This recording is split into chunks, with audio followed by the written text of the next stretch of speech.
اعوذ باللہ من الشیطان الرجیم بسم اللہ الرحمن الرحیم وبہ نستعین انہ خیر ناصر و معین وصلی اللہ علی محمد وآلہ الطاہرین اللہم صلی علی محمد وآل محمد وعجل فرجہم۔ ڈیئر اسٹوڈنٹس، السلام علیکم۔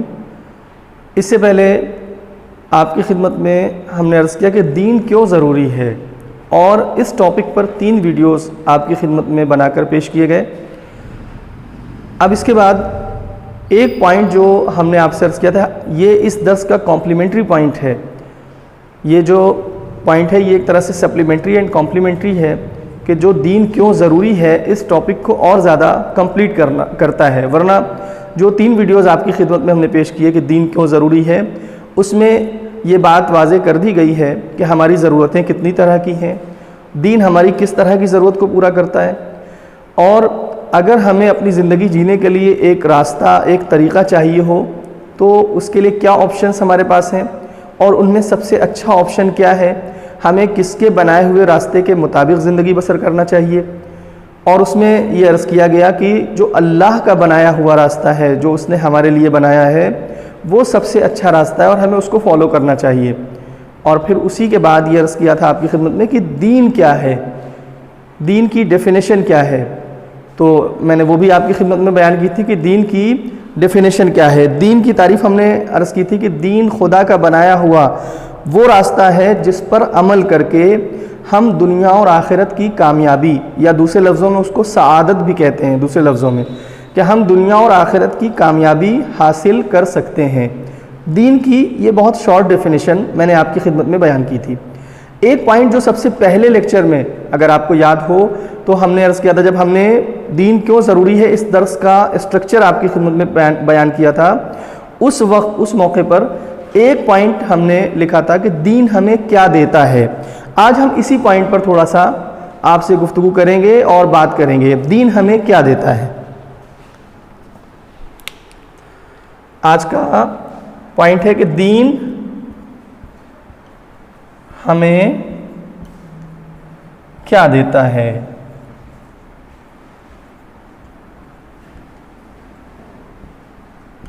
یہ آج کا ٹاپک ہے ہمارا، ٹھیک ہے۔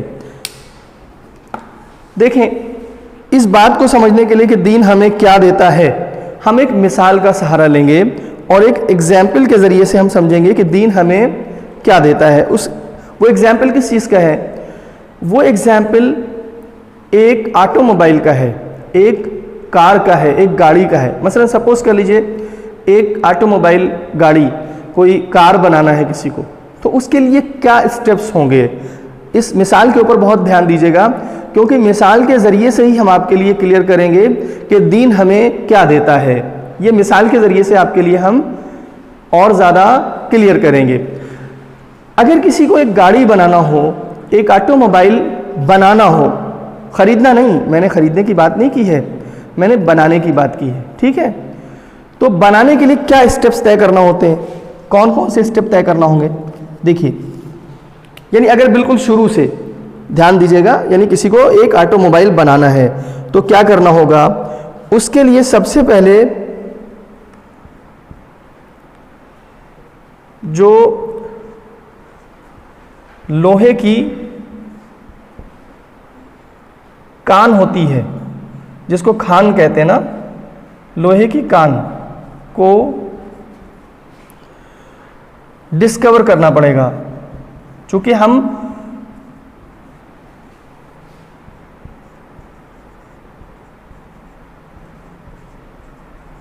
توجہ کیجئے، لوہے کی کان کو ڈسکور کرنا ہوگا، کیونکہ ہم جو ایک آٹو موبائل، ایک کار بنائیں گے، ایک گاڑی بنائیں گے، تو اس کے لیے ایک اس کا ڈھانچہ ہوگا، ایک اس کا ڈھانچہ ہونا چاہیے، ایک اس کی باڈی ہونی چاہیے۔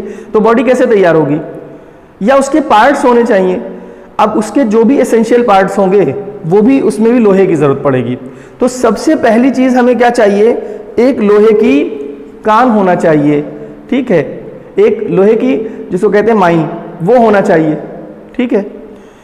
اس کے بعد دوسرا اسٹیپ کیا ہوگا؟ دوسرا اسٹیپ یہ ہوگا کہ جب ہم لوہے کی کان کو ڈسکور کر لیں گے تو وہاں سے آئرن کو باہر نکالیں گے، ٹھیک ہے، یہ سیکنڈ اسٹیپ ہوگا ہمارا. ہم کیا بنانے جا رہے ہیں؟ ہم ایک کار بنانے جا رہے ہیں، سپوز کر لیجیے. اور بالکل شروع سے جو اسٹیپس ہمیں فالو کرنے ہیں وہ یہ ہوں گے کہ سب سے پہلے ہمیں ایک لوہے کی ایک آئرن مائن ڈسکور کرنی ہوگی، پھر آئرن کو باہر نکالنا ہوگا. اور تیسرا اسٹیپ کیا ہوگا پھر ہمارا کہ لوہے کو کیا کرنا پڑے گا؟ ہمیں لوہے کو پگھلانا ہوگا. یہ تیسرا اسٹیپ ہوگا ہمارا کہ ہمیں لوہے کو پگھلانا پڑے گا، کیونکہ جو کان سے لوہا نکلا ہے، جو کھان سے نکلا ہے، ایز اٹ از تو ہم یوز نہیں کر سکتے. ٹھیک ہے، وہ بہت بڑے بڑے ٹکڑے ہوں گے. اب ان کو پگھلا کر کے ہم کو اپنے حساب سے جیسے پارٹس ہم کو چاہیے اس گاڑی کے لیے، اس کار کے لیے، اس کے اکارڈنگلی اس کو ہمیں ڈھال کے بنانا ہوگا، ماؤلٹ کرنا ہوگا. ٹھیک ہے، اور اس میں موڈیفیکیشن کرنا پڑے گا. موڈیفائی کرنے کے بعد ہم اس لوہے کو اپنے حساب سے پگھلا کر کے پارٹس میں کنورٹ کریں گے. دس ول بی دا 3 اسٹیپ.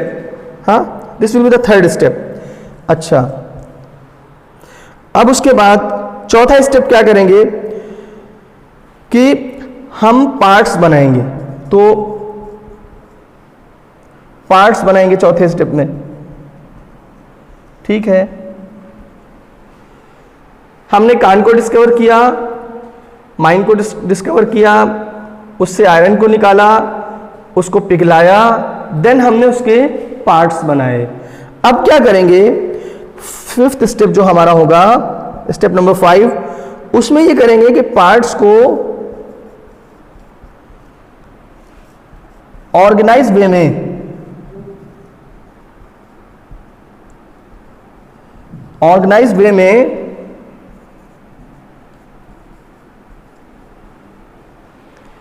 آپس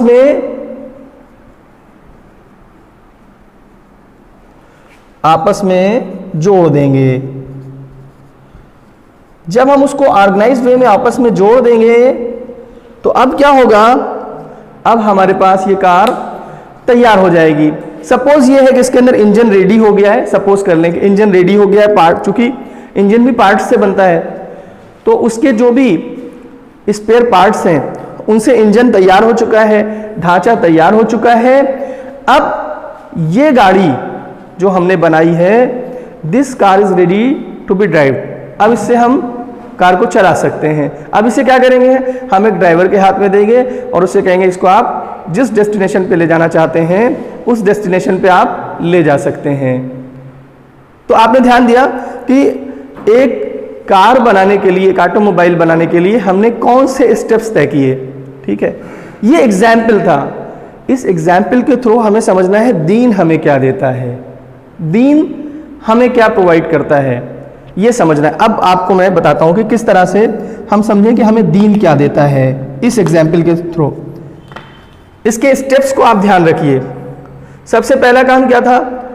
جیسے ہم نے کار بنانے کے لیے ایک مائن کو ڈسکور کیا، یہاں پر کیا کرنا ہوگا؟ اب میں یہاں سے جو پہلا والا پوائنٹ ہے اس کو یہاں پہ ریز کر رہا ہوں، کیونکہ آپ نے امید ہے کہ لکھ لیا ہوگا، آپ نے نوٹ ڈاؤن کر لیا ہوگا. ٹھیک ہے، اب آئیں دین کے بارے میں بات کرتے ہیں. دین کیا کرتا ہے؟ دین سب سے پہلے، جیسے ہم نے وہاں پہ ایک آئرن مائن کو ڈسکور کیا، دین سب سے پہلے ہمیں جو چیز دیتا ہے وہ یہ ہے کہ دین ہمیں ہماری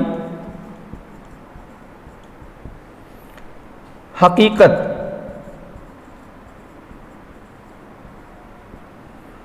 یعنی کہ ریالٹی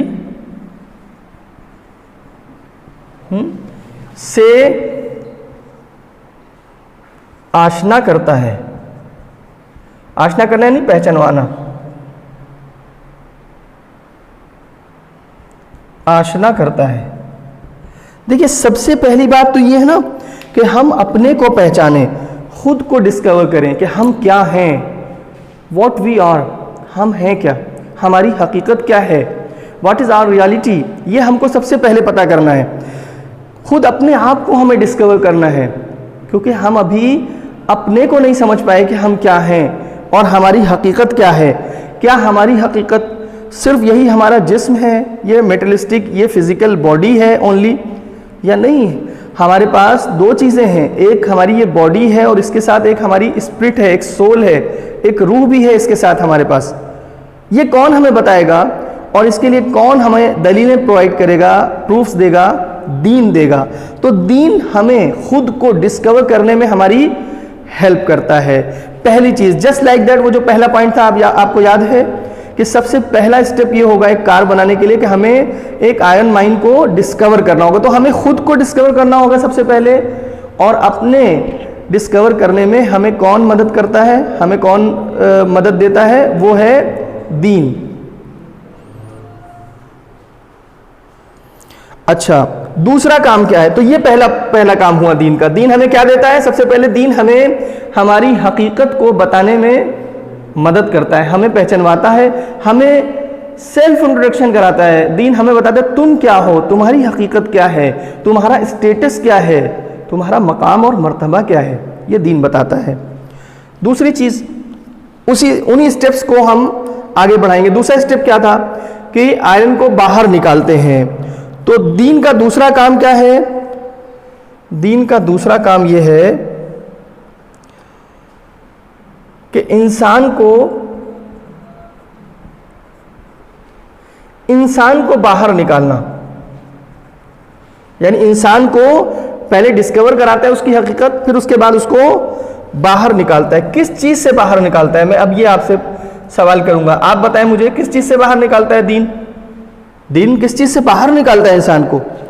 ہاں میں عرض کرتا ہوں آپ کی خدمت میں، آپ نے بھی اچھی کوشش کی، غور کیا آپ نے، اچھا ہے.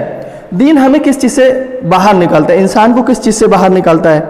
دیکھیے جب ہم کوئی مائن ڈسکور کرتے ہیں تو ایسا نہیں ہوتا ہے کہ اس کے اندر وہی میٹل ہوتی ہے جو ہم تلاش کر رہے ہیں. اس میٹل کے ساتھ دوسری چیزیں بھی شامل ہوتی ہیں، دوسری چیزیں بھی وہاں مکس اپ ہوتی ہیں. ہمیں کیا کرنا ہوتا ہے؟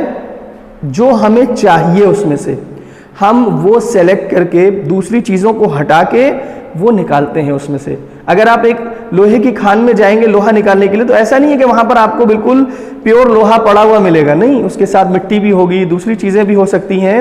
آپ کو ان چیزوں کو الگ کر کے لوہے کو باہر نکالنا ہوگا. ایسے ہی ہمارے اندر بھی کیا ہے؟ ہمارے اندر بھی چونکہ نفس پایا جاتا ہے، اس لیے نکالنا ہوگا ہمیں اپنے آپ کو. کس چیز سے باہر نکالنا ہے؟ میں نے یہاں پر یہی سوال رکھا ہے نا کہ ہمیں کس چیز سے باہر نکالنا ہے. ہمیں دین کس چیز سے باہر نکالتا ہے؟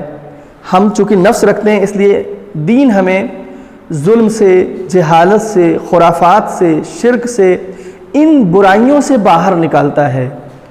اور جب ان برائیوں سے دین ہمیں باہر نکالتا ہے تو پھر ان سب وائسز کو جب ہٹاتا ہے دین ہمارے اندر سے تو پھر ہمارے اندر سے وہ پیور ہیومن بینگ یعنی وہ خالص انسان وہ ہمارے اندر سے باہر نکلتا ہے. قرآن مجید اس سلسلے میں آیت الکرسی میں ارشاد ہوتا ہے اور کیا فرماتا ہے قرآن مجید اس سلسلے میں؟ اعوذ باللہ من الشیطان الرجیم، بسم اللہ الرحمن الرحیم. اللہ ولی الذین آمنوا یخرجہم من الظلمات الی النور. اللہ سرپرست ہے مومنین کا اور وہ انہیں تاریکیوں سے نکال کے نور کی وادی میں لاتا ہے. والذین کفروا اولیاءہم الطاغوت. لیکن جو کافر ہیں ان کے اولیاء، ان کے سرپرست کون ہیں؟ طاغوت ہیں، سرکش لوگ ہیں جو خدا کے سامنے سرکشی کرتے ہیں. یخرجونہم من النور الی الظلمات. اور وہ انہیں نور کی وادی سے نکال کے تاریکیوں میں لے جاتے ہیں. اولئک اصحاب النار هم فیہا خالدون. یہی لوگ جہنم والے ہیں اور ہمیشہ جہنم میں رہیں گے. تو دوسرا پوائنٹ کیا ہوا کہ انسان کو باہر نکالنا. جیسے وہاں پہ ہم نے ایک میٹل کو باہر نکالا، لوہے کو، آئرن کو. تیسرا اسٹیپ کیا تھا؟ اب دھیان دیجئے آپ لوگ. تیسرا اسٹیپ یہ تھا کہ اس کو پگھلانا ہے. یعنی ہم لوہے کو، اس آئرن کو جو نکالتے ہیں اس کان سے، اس کو کسی بھٹی میں پگھلاتے ہیں. یہ تیسرا اسٹیپ تھا نا کہ پگھلانا ہوتا ہے لوہے کو. دین ہمیں کیسے پگھلاتا ہے؟ دین بھی یہ کام کرتا ہے ہمارے ساتھ. دین ہمیں کیا کرتا ہے؟ دین انسان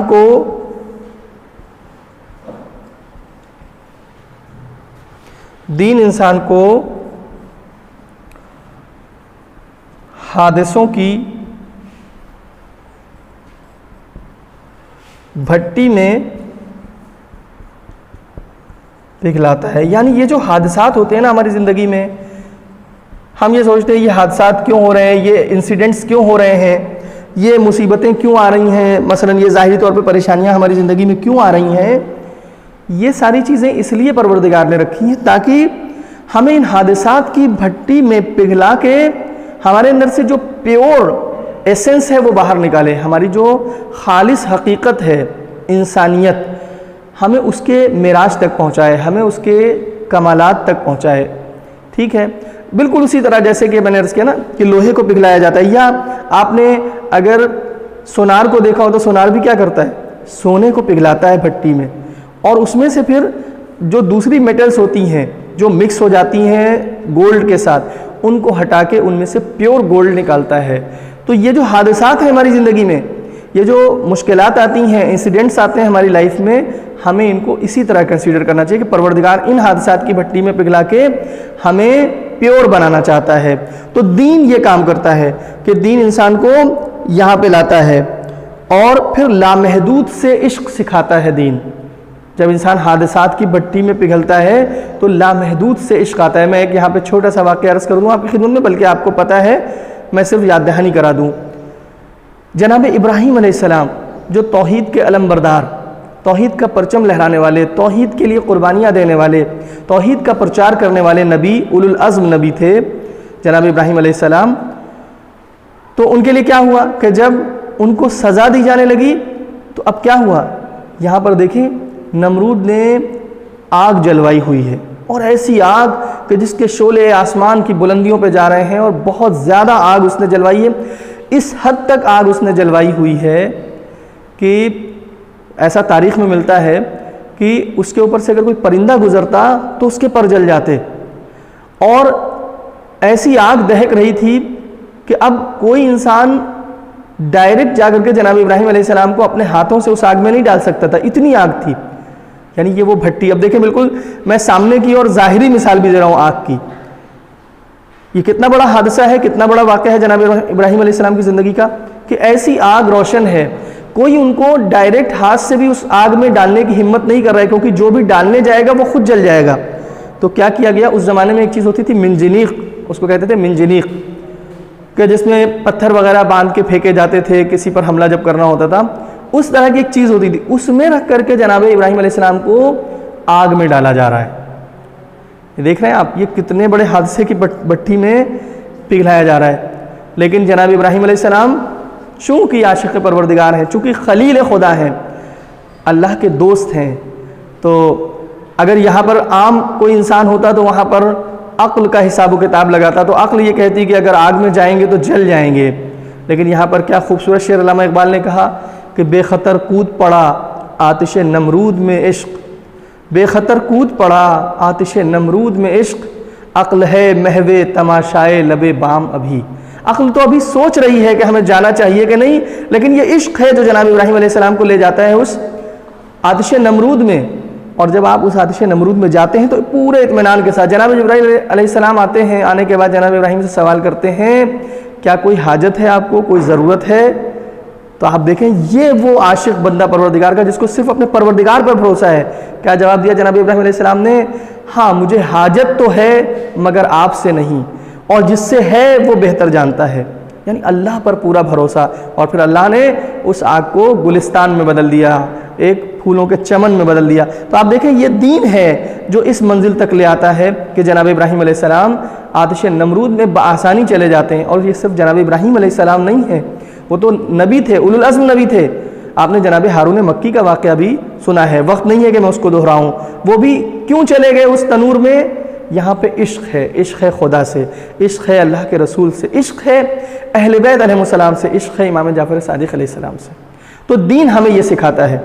تیسری بات یہ ہو گئی کہ دین انسان کو حادثات کی بھٹی میں پگھلا کے اسے تیار کرتا ہے. چوتھا پوائنٹ کیا تھا کہ پھر اس سے پارٹس بنتے ہیں. اب کیا ہوتا ہے کہ جب اس طرح سے انسان کی تربیت ہو جاتی ہے تو آپ دیکھیں ایک سوسائٹی کے اندر انڈیویجولز ہیں نا، انڈیویجول سے سوسائٹی بنتی ہے، الگ الگ افراد سے مل کے ایک سماج تیار ہوتا ہے.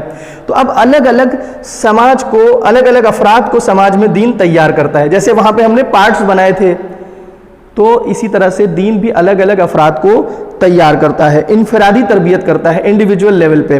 اور پھر آخری چیز کیا تھی کہ پارٹس کو آرگنائزڈ وے میں آپس میں جوڑ دیں گے، اسی طرح سے دین آ کر کے ان انڈیویجولز کو کہ جن کو تیار کیا تربیت کر کے، ان کو آپس میں جوڑ کے ایک خوبصورت سماج بنا دیتا ہے، ایک ایسا سماج کہ جس کے اندر اچھائیاں ہوں، جس کے اندر برائیاں نہ پائی جائیں، جس کے اندر انسانی کمالات پائے جائیں، جس کے اندر ہیومن ویلیوز پائی جائیں، جس کے اندر انسانی تقاضوں کو پورا کیا جائے، اور جس کے اندر لوگ ایک دوسرے سے ہمدردی رکھتے ہوں، لوگ ایک دوسرے سے محبت کرتے ہوں، جس کے اندر لوگ خدا کی عبادت کرتے ہوں، جس کے اندر لوگ خدا کا خوف رکھتے ہوں، جس کے اندر غیبتیں نہ ہوں، تہمتیں نہ ہوں، حسد نہ ہو، تکبر نہ ہو، یہ ساری برائیاں ختم ہو جاتی ہیں، اور دین ایک خوبصورت سماج، یعنی گویا یوں کہہ سکتے ہیں کہ اسی دنیا میں جنت کا ایک نمونہ بنا کے پیش کرتا ہے۔ البتہ شرط یہ کہ ہم دین پر عمل کریں اور دین کی باتوں کو فالو کریں۔